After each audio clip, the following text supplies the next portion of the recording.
Bismillahirrahmanirrahim. Assalamualaikum warahmatullahi wabarakatuh.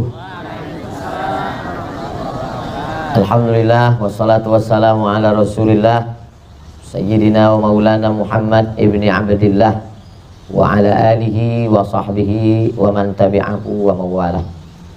Mudah-mudahan bapak-bapak, ibu-ibu, semua tamu-tamu Allah subhanahu wa ta'ala selalu dalam keadaan sehat badan dan diberikan istiqomah iman dan Islam. Ketika Nabi Muhammad SAW di kota Makkah itu, ada orang tua yang baik, namanya Abu Bakar Siddiq. Ada anak muda yang secara fitrahnya baik, namanya Umar bin Khattab. Ada anak muda yang cerdas, baik, namanya Ali bin Abi Thalib. Ada anak muda yang kaya, namanya Utsman bin Affan. Tapi mereka ini masih terpencar-pencar, terpisah-pisah. Maka magnetnya itulah dia Nabi Muhammad sallallahu alaihi wasallam. Berkumpullah mereka, akhirnya mereka pun menjadi sebuah komunitas persaudaraan. Jadi ketika Nabi Shallallahu Alaihi Wasallam bersama sahabat di kota Makkah selama 13 tahun, hijrah ke Habasyah, tak terlalu baik support di Habasyah. Rajanya namanya Najasyi. Dipimpin gelombang pertama itu oleh saudara Ali bin Abi Thalib, namanya Ja'far bin Abi Thalib. Hijrah lagi Nabi SAW ke Taif, Nabi sendiri. Orang Taif pun tidak menyambut juga, dilempar pakai batu, berdarah kaki Nabi. Akhirnya Nabi pulang ke Makkah. Lalu kemudian 2 tahun sebelum pindah, orang Madinah ini sudah datang ke kota Makkah melaksanakan ibadah haji. Mereka membaiat Nabi Shallallahu Alaihi Wasallam. Jadi Nabi itu bukan ujuk-ujuk tiba-tiba datang ke Madinah. Dia persiapannya 2 tahun. Setelah siap semua orang Madinah, barulah Nabi Shallallahu Alaihi Wasallam datang ke kota Madinah. Berangkat pada hari Ahad malam Senin. Malam Senin, malam Selasa, malam Rabu, malam Kamis, malam Jumat, malam Sabtu, malam Ahad, malam Senin. 8 hari 8 malam. Nah, jadi kalau kita baca sejarah Nabi itu membuat beban kita itu terasa ringan. Saya kalau udah sore itu dari hotel ke masjid itu nggak tahan, saya panas. Berjalan saya kemarin dari hotel ke Saqifah, tempat Abu Bakar di baiat, itu merah telinga nih, wajah nih panas minta ampun. Kita merasa panas. Yang enaknya sekarang nih cuma 2, di hotel sama di masjid. Tambah 1 lagi di kebun kurma. Awalnya kita mau buat acara ini sore. Setelah disurvei, kalau sore kita di sini jadi kambing panggang. Akhirnya dibuatlah pagi jam 7, jam 8 kita kembur. Jadi kalau kita terasa panas di Madinah ini, bagaimana Nabi 8 hari 8 malam naik unta. Jadi dengan membaca sejarah Nabi dan orang soleh, itu terasa ringan beban kita. Yang pertama, bahwa perjalanan yang jauh, menyakitkan, kesulitan, itu tak ada apa-apanya dibandingkan perjalanan Nabi Muhammad SAW. Jadi kalau kita ada merasa kenapa panas, kenapa susah, kenapa payah, kenapa begini, kenapa begitu, maka bacalah kisah perjalanan orang-orang soleh. Insya Allah terasa ringan beban kita.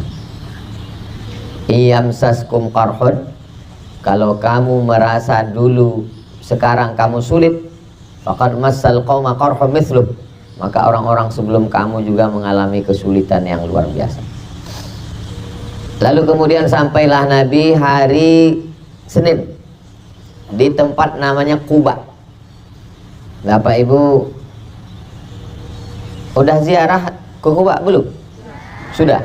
Nah, sampai di Quba itu hari Senin, 4 malam Nabi di sana. Malam Selasa, malam Rabu, malam Kamis, malam Jumat. Nabi menginapnya di rumah Kulsum bin Hidim. Kulsum bin Hidim. Ingat-ingat, nanti ini ada pertanyaan. Di manakah Nabi menginap selama 4 hari 4 malam? Ujian akhir semester.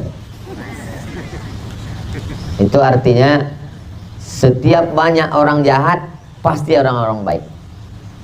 Walaupun banyak orang jahat, ada Abu Jahal, ada Abu Lahab, ada Abu Sufyan, waktu itu belum masuk Islam. Dia masuk Islamnya nanti tahun ke-8. Ada orang baik yang menampung Nabi selama 4 hari 4 malam. Beruntung sekali Kulsum bin Hidim itu. Walaupun namanya tidak seviral Abu Bakar Siddiq, tapi sempat dia 4 bisa Bapak Ibu bayangkan, Nabi menginap di rumah kita 4 hari 4 malam. Oh, indahnya luar biasa.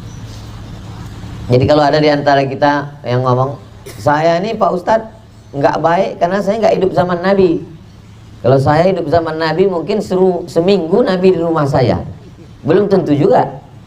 Kalau kita hidup zaman Nabi mungkin kita ikut Abu Lahab. Nauzubillah. Jadi Nabi menginap di Quba itu di rumah Kulsum bin Hidim. Ha dal mim. Hidim. Malam Selasa, malam Rabu, malam Kamis, malam Jumat. Hari Jumat pagi Nabi bergerak dari Quba. Selama 4 hari itu berdirilah Masjid Quba. Artinya orang soleh, orang baik, kalau dia berkumpul, dia membuat sesuatu. Berdiri masjid. Kita juga begitu. Ini nanti mesti ada catatannya, bapak-bapak direktur travel dari berbagai macam travel. Ini peserta nih ditulis semua nomor handphonenya, dibuatkan grupnya, grup alumni umroh bersama UAS 2023. Mau 2024 aja, mau cepat aja. 2023 bulan Oktober. Nah, jadi ada grupnya, ada adminnya, sehingga membuat sesuatu. Ini judul kita subuh ini kan, pagi ini kan tentang hikmah bersama dengan orang soleh. Bersama dengan orang soleh ada magnetnya, ada yang mempertemukan. Orang kalau dia sesama-sama soleh, dia satu signal, satu server, mudah ketemu. Bersama orang soleh, ketemu orang baik di tengah orang jahat. Buktinya ada saja orang baik yang menampung Nabi SAW. Bersama orang baik, kalau sudah berkumpul, ada membuat sesuatu. Apa yang dibuat Nabi bersama orang-orang soleh ketika itu? Berdirilah satu masjid Quba. Kita nanti tidak usah buat masjid Quba lagi, udah ada. Masjid lain kita buat. Lalu kemudian pada hari Jumat pagi, Nabi pun bertolak bersama sahabat dari Quba menuju Yasrib. Nah, inilah dia tempat kita nih sekarang. Namanya waktu itu Yasrib.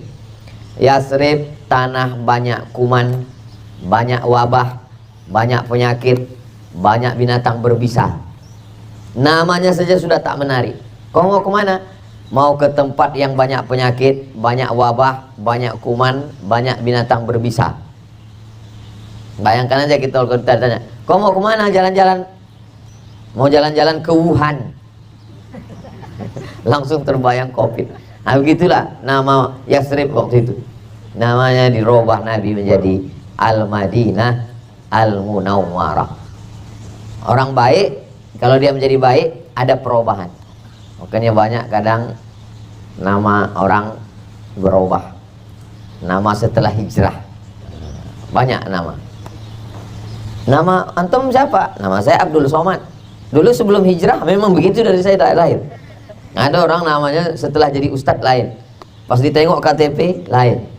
Ini nama kau lain. Ini waktu nama masih nama bid'ah. Kalau saya dari dulu memang udah sunnah nama saya Abdul Somad. Jadi orang baik itu selalu ada berubah. berubah nama, berubah tampilan. Alhamdulillah Pak Ustadz, kawan saya itu sejak berkawan sama orang baik udah berubah dia, udah berjubah dia sekarang. Udah pakai topi putih dia sekarang. Tapi sebenarnya itu hanya casing aja. Perubahan yang sesungguhnya adalah perubahan di dalam batin.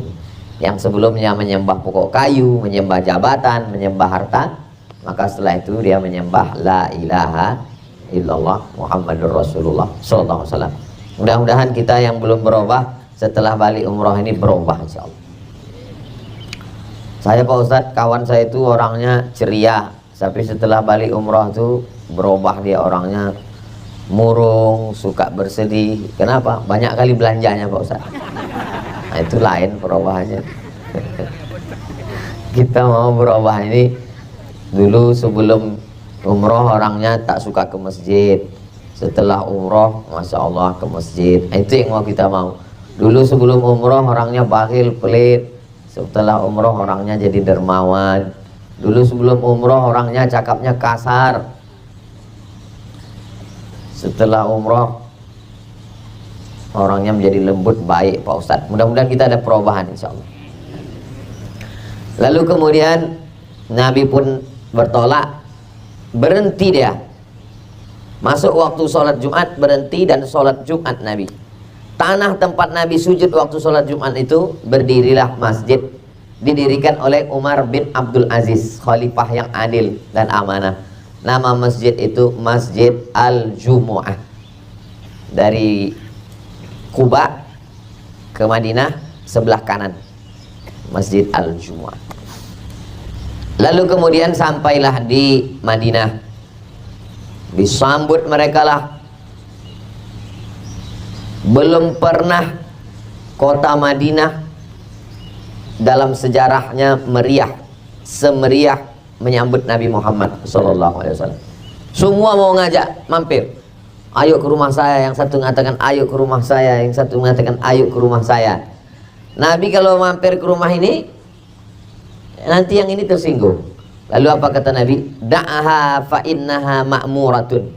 Biarkan onta saya ini berjalan, karena dia ini diperintahkan Allah Subhanahu wa taala.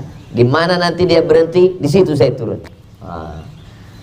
Saya kalau tausiah ke Sulawesi, tausiah ke Kalimantan, tausiah ke Jawa, semua jamaah ngajak mampir. Kalau saya mampir satu, lalu bagaimana supaya orang nggak marah sama Ustaz? Saya bilang, saya serahkan aja ke panitia.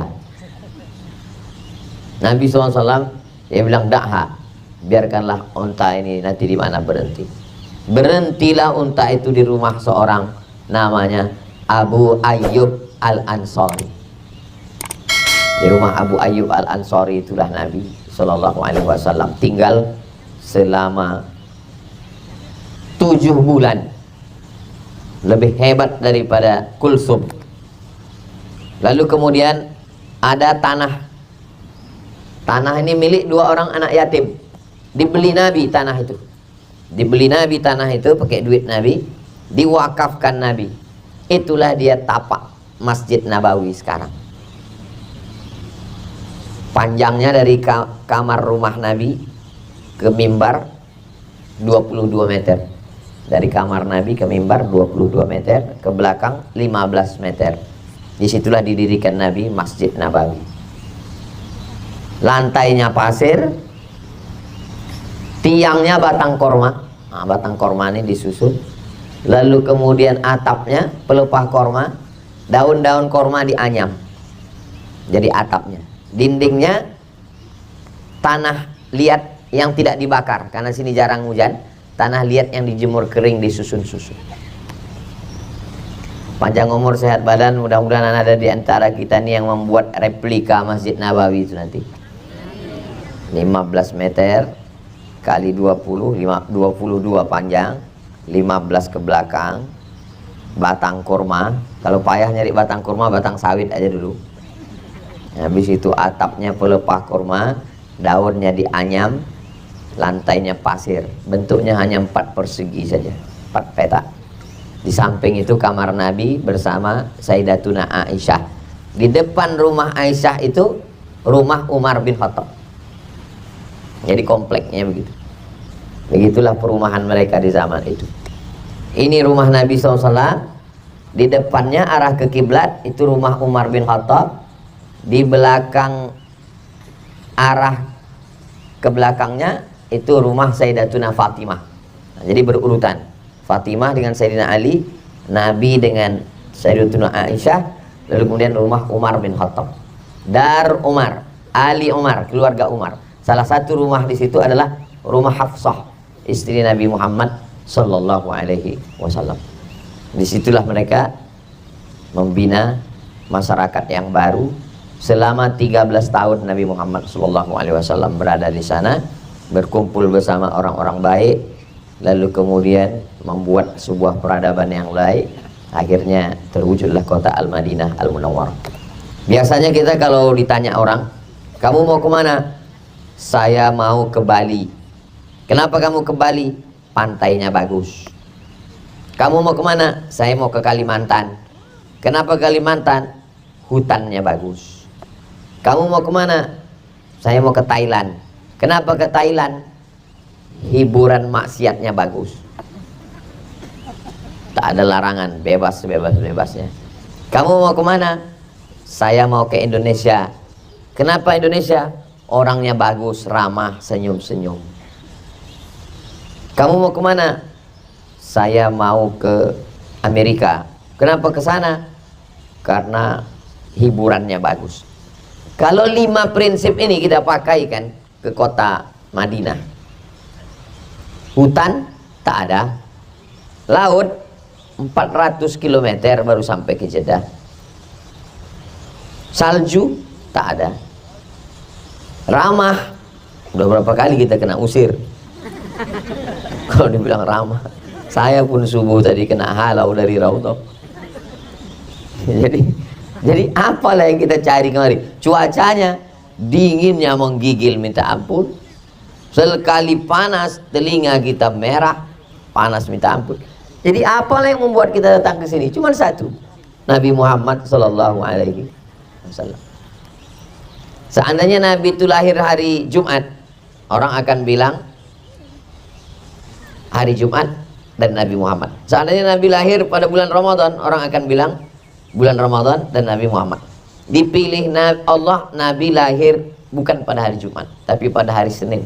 Yang waktu itu hari Senin bukan hari apa-apa, biasa saja. Dan Allah pilih bulannya Rabiul Awal, bukan bulan Zulhijjah. Kalau bulan Zulhijjah ada haji. Bukan bulan Muharram. Kalau bulan Muharram bulan haram. Bukan bulan Ramadan. Kalau bulan Ramadan memang bulan mulia. Dipilih bulan yang tak ada kemuliaan, bulan Rabiul Awal. Allah ingin menunjukkan dengan adanya Nabi Muhammad, Rabiul Awal jadi mulia. Dengan adanya Nabi Muhammad, hari Senin menjadi mulia. Begitu juga dengan Madinah ini. Salju tak ada, laut tak ada, hutan tak ada, keramahan tak ada. Tapi dengan adanya Nabi Muhammad SAW, berkumpullah berjuta-juta manusia datang hanya karena Sayyidina Muhammad sallallahu alaihi wasallam. Kira-kira yang saya ngomong, yang saya cakapkan ini betul apa tak betul? Itu analisa saya. Mana tahu ada di antara ibu mengatakan, enggak Pak Ustaz, saya suka panas ini. Kalau saya umroh bulan Februari, enak memang. Kalau kemarin ini pas musim panas, nggak tahan kita berkaos-kaos, baju 3 lapis. Pas sekarang enaknya musim dingin memang. Kalau dingin bisa kita pakai jaket. Kalau panas nih apa yang mau dipakai? Memang manusia selalu begitu. Pokoknya mau berangkat bulan apa aja, nikmati aja. Pas lagi panas nikmati, pas lagi dingin nikmati. Mudah-mudahan kita termasuk orang yang menikmati. Bukan panasnya, bukan dinginnya, tapi kita bersama siapa? Dan kita insya Allah bersama Nabi Muhammad sallallahu alaihi wasallam. Jadi magnet Nabi Muhammad SAW itulah yang dibagi-bagikan kepada wali-wali Allah. Ada wali ini dapat sekian persen, ada orang soleh ini dapat sekian persen. Jadi kalau cinta kita ke orang itu hanya dapat pancaran saja dari kecintaan kepada Nabi SAW. Jadi kalau diibaratkan cinta itu seperti air galon, Nabi Muhammad itu 1 galonnya. Lalu kemudian ibu dapat 1 gelas, bapak dapat 1 sendok. Kenapa ibu lebih banyak? Memang begitu, mereka selalu suka lebih banyak. Bapak dapat. Jadi kalau ada orang lebih dicintai, kenapa ini lebih dicintai? Itu karena kemuliaan Nabi Muhammad SAW, bukan karena dirinya, bukan karena dia. Kita ini tak ada apa-apa, tapi karena Nabi Muhammad. Ketika orang mencintai Nabi Muhammad, maka Allah Subhanahu wa ta'ala meletakkan cintanya ke hati orang itu. Lalu Allah memanggil malaikat Jibril. Kata Nabi, kata Allah, wahai Jibril, aku cinta kepada si fulan, bagi tahu kepada seluruh makhluk di langit, malaikat-malaikat, aku mencintainya, dan buat seluruh umat manusia cinta juga kepada dia. Nah, jadi kalau ada kita tengok, dan orang ramai itu belum tentu tanda cinta. Jangan nanti pas nengok orang ramai, Ustaz Somad kalau tabligh akbar ramai, berarti dia dicintai Allah. Kalau standarnya ramai, berarti Michael Jackson dicintai Allah. Penyanyi dangdut berarti dicintai Allah. Jadi ramai itu bukan jadi standar. Standar itu adalah karena keimanan. Kalau makin ramai makin taat beribadah, makin ramai makin istiqomah, makin ramai makin taat. Mudah-mudahan ramainya kita ini makin taat dan makin istiqomah insyaallah. Banyak juga ramai tapi makin lalai dari Allah. Itu bukan cinta karena Allah dan bukan pancaran cinta dari Nabi Muhammad sallallahu alaihi wasallam. Jadi kita berusaha untuk menjadi soleh. Selesai berwudu minta jadi orang soleh. Allahumma ja'alni minat tawabin wa ja'alni minal mutatahhirin wa ja'alni min ibadikas soleh. Dalam sholat salamnya untuk orang soleh. Assalamualaikum ayuhan nabi wa rahmatullahi wabarakatuh. Wassalamu alaina wa ala ibadillahis soleh. Minta anak yang soleh. Rabbi habli minas soleh. Jadi kita ini sebenarnya ingin menjadi orang soleh. Maka datang kita ke tempat induknya orang soleh. Induknya orang soleh itu Nabi Muhammad SAW. Tempatnya orang soleh, tempatnya itu Al-Madinah Al-Munawwarah, bersama dengan orang soleh. Orang yang soleh itu adalah umatnya Nabi Muhammad SAW. Setelah pulang, mudah-mudahan kita semuanya membawa kesolehan-kesolehan itu. Jangan soleh pribadi. Kalau soleh pribadi, pas saya bilang mudah-mudahan kita mendapatkan soleh, ibu-ibu ada yang bilang diam aja. Kenapa dia tidak mengaminkan? Rupanya nama suaminya Pak Soleh. Dia udah dapat. Jadi kita mau jangan soleh pribadi. Yang penting saya udah ke masjid, yang penting saya sudah zikir. Enggak, kita soleh mengajak. Sebagaimana kita soleh ketika di Madinah ini. Kalau berangkat sama-sama, ramai-ramai. Ada juga kawan ini pas giliran ke masjid ramai-ramai, pas makan sendiri. Ustadz ini menyindir nih, enggak. Saya ustadz yang tak pandai sindir menyindir. Cerita aja. Pas sholat sama-sama, itikaf sama-sama, ke Taman Raudhah sama-sama, mati sendiri-sendiri. Tapi insya Allah walaupun mati sendiri, doanya Al-Fatihahnya tetap mengirimkan bersama dengan kita insya Allah. Karena mati tak bisa di-request. Jadi kita ingin selalu menjadi orang soleh. Ada amal pokok. Ini ada amal pokok, yang lain itu amal sunat. Ustadz, kalau saya masuk ke Masjid Nabawi ini apalah yang saya lakukan? Banyak orang yang bingung mau buat apa. Jadi ada amal pokok. Amal pokoknya pertama masuk tahiyatul masjid. Habis tahiyatul masjid, sholat sunat wudu. Habis sholat sunat wudu, sholat sunat taubat. Habis sholat sunat taubat, sholat sunat tahajud. Habis sholat sunat tahajud, sholat sunat hajat. Habis sholat sunat hajat, sholat sunat witir. Habis itu zikir, zikirnya 3. Istighfar 100, sholawat 100, la ilaha illallah 100. Itu amal pokok. Adapun yang masuknya jam 2, jam 3, jam 4, masih banyak waktu kosong, silakan isi dengan amal-amal yang lain. Itu amal tambahan. Mau baca Yasin, mau baca 1 juz, mau baca Qul Huwallah 100 kali, mau baca Fatihah 100 kali, itu amal tambahan. Yang penting amal pokoknya dulu. Ibarat masak, masak itu ada pokoknya. Ada cabai, ada bawang, ada tomat, itu pokoknya. Yang lain-lain, jangan sampai kita tengok cabai tak ada, bawang tak ada, tomat yang tak ada, isinya Ajinomoto aja semua. Ada amal pokoknya. Nah, itu amal pokok. Karena kita masih ada beberapa hari lagi. Hari ini hari Sabtu, besok hari Ahad, hari Senin sesuai dengan terapel masing-masing. Saya hari Senin berangkat menuju Makkah Al-Mukarramah. Jadi saya masih ada 3 hari lagi. Hari Sabtu, hari Ahad, hari Senin. Masya Allah, tabarakallah. Jazakumullah. Ma fi muskil, ana antaqil ila. Syukran. الشمس تتحرك يا شيخ. Ha? الشمس تتحرك إلى Taharuk fawq. Ha? Ma fi muskil, antaqil. ما في مشكلة. Ha? خدمتك. La la. Ana enggak enak dipayungi. Lihat panas. Ha? Paling pertama kena matahari. Merah telinga. Kalau merah berarti agak putih saya. Nah, jadi insya Allah setelah bertemu orang-orang soleh ini ada perubahan. Bertemu orang soleh ada magnetnya. Bertemu orang soleh membuat sesuatu. Bertemu orang soleh terasa ringan apa yang kita rasakan. Bertemu orang soleh ada kebahagiaan, ada kegembiraan. Bertemu orang soleh tak mau soleh sendirian, mengajak orang lain ikut menjadi soleh. Inilah yang sedang kita lakukan nih sekarang. Jadi tadi udah diminta pertanyaan, bisa tertulis, bisa melalui kertas. Kita akan, udah berapa menit saya ngomong? Udah setengah jam? Oh,